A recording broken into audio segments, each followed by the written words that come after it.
You know what it is, man. Another vid, another reaction. We got top 10 worst bosses in video games. This one just dropped today, like 2 hours ago. That's Batman Arkham Knight. Yeah, that's my shit. I played the fuck out of City. Batman Arkham City's my shit. Asylum ain't it. Asylum was bad. The only two good ones, three. City, Night, and Origins. That's my order. City's a shit, then it's Night and Origins for me. But let me see, hold up real quick. Let me play this up. Like, comment, share, subscribe too though. Batman Arkham Origins 2013. So why they got Arkham Knight but Origins? Deathstroke was a failed boss fight opportunity, bro. Swear to God. Deathstroke was a failed boss fight opportunity in Arkham Knight. Period. Any nigga watching this that knows about them games knows that's factual. How are they gonna have a boss fight for Deathstroke in Origins but not Knight? Even the Knight himself, we didn't get to fight. Like, we're counting down our picks for the top 10 worst bosses in video games. Every kill would have been rewarded with money. Far Cry. For this list, we'll be looking at the most underwhelming, disappointing, and downright frustrating antagonists in gaming. Certain plot details will be discussed, so consider this your spoiler warning. Let us know in the comments which boss battles had you throwing your controller at the screen. Number 10, Zoran Lazarevic. The worst Uncharted boss fight 2 history for Among me Thieves. was Tekken Tag. No, you have got to be kidding me. The second The worst boss fight is Tekken Tag. The girl, she act all nice and sexy and shit. Then when you beat her ass, she turns all purple and yeah, real ones know about Tekken Tag. Moment in the acclaimed Adventure series gave us Zoran Lazarevic as the primary antagonist. Both intimidating and intelligent, he serves as a great foe for Nathan Drake. Naughty Dog really nailed it with his character, but the final showdown with Zoran leaves a bit to be desired. As he is immune to bullet damage, Drake must constantly run around the area in a circle, chipping away at Zoran's health. The shoot and run strategy is pretty lame, making the fight repetitive and dull. The banal encounter ends with a cutscene in which Drake leaves Zoran to his fate and just takes off. Unsatisfying is the word we would use. You don't have the will. Maybe not. But they do.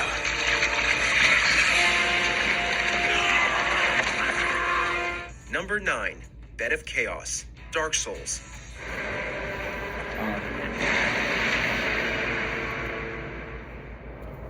The Dark Souls franchise is notorious for its punishing boss battles. While most agree the combat is tough but fair, certain bosses prove to be an exception. The Bed of Chaos is a prime example. Instead of a typical duel involving careful timing and strategic strikes, this battle focuses you more on luck instead of skill. The player must work to weaken the monster, all while dodging its long, flailing limbs. If a hit lands, it deals massive damage, and the attacks come at random. This style of death by dice roll is very frustrating, causing the player to trek all the way back and start over if they perish. The chance element paired with the underwhelming method of defeating the beast makes this boss unforgettable in the worst way. I think Assassin's Creed. Number 8, Alduin, Had The one of Elder the Scrolls worst V, That shit was Skyrim. always cool. But it was too hard. The older Assassin's Creed. I didn't play none of the Bethesda newer Game ones. Studios gave us a beautiful open-world game with their latest Them games entry in the took popular so long fantasy to beat series. when I was younger. The most notable addition to the be franchise was playing the games dragons, like that. specifically the all-powerful Alduin. Also called the World Eater, Alduin taunts and I only attacks the played it player, for stream known as the and Dragonborn, content. numerous That's times the throughout the reason I game, play the game. and It was is up to me, I seemingly wouldn't play the impossible fucking to game. I slay. don't like playing the game. However, as the story progresses, the player will naturally grow more powerful. As is the case in many Not my open-world AirPods, RPGs, buddy. by the time the showdown with the final boss is reached, the fight can turn from epic to trivial if the player is over-leveled. The combination of power advantage and help from NPCs makes the finale an underwhelming set piece at best. Cool When it's past high noon, it's time for a vodka soda made with a vodka you've actually heard of. White Claw vodka soda. visuals though. Number 7, Human Reaper, Mass Effect 2.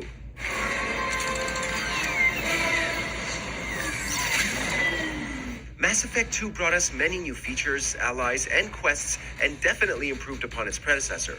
The Collectors serve as the newest enemy alongside the Reapers from the first game and are sinister and intriguing. Together, the two groups of enemies construct the Human Reaper, which serves as the final boss. While the lore is pretty cool, the fight itself is lackluster. The player must battle through hordes of Collectors while weakening their twisted creation in between waves. The second stage is a simple strategy of dodging attacks and hitting weak points on the immense opponent. This, combined with tedious combat against the Collectors and having to revive your NPC allies constantly, makes this fight one of the least enjoyable on the list. Number 6, Seth, Street Fighter 4. I'm impressed you made it this far. Oh my god, this nigga too. Yeah, this nigga. Fighting games Seth, stand out forgot as about having this well-designed characters and tough final bosses. Seth from Street Fighter 4 checks only one of those boxes. He is definitely difficult, but not in the way nigga. most players Ryu, hoped. 10. His move pool is an amalgamation of many other His name characters starts in the with a V. game. He got The the mask concept with the sounds claw, unique like on Wolverine, paper, he did but his facing off him, against and him then one proves dude, otherwise. Seth's mixture of abilities allows him to use the projectiles, bodybuilder dude, teleport, big dude. and I forget unleash his name. heavy-duty combo attacks. The result is less of a I get the challenge names against a confused. strong I play boss, Street but Fighter, rather an irritating fight Tekken, against a broken Justice, character. Mortal Kombat, Overpowered, then I still weirdly play designed, and boring. Yeah, it's Not a a lot great of mixture characters. for a video game boss in any genre. Number 5, Frank Fontaine. Oops, well, number 5. But like, comment, share, subscribe, man. Road to 100K.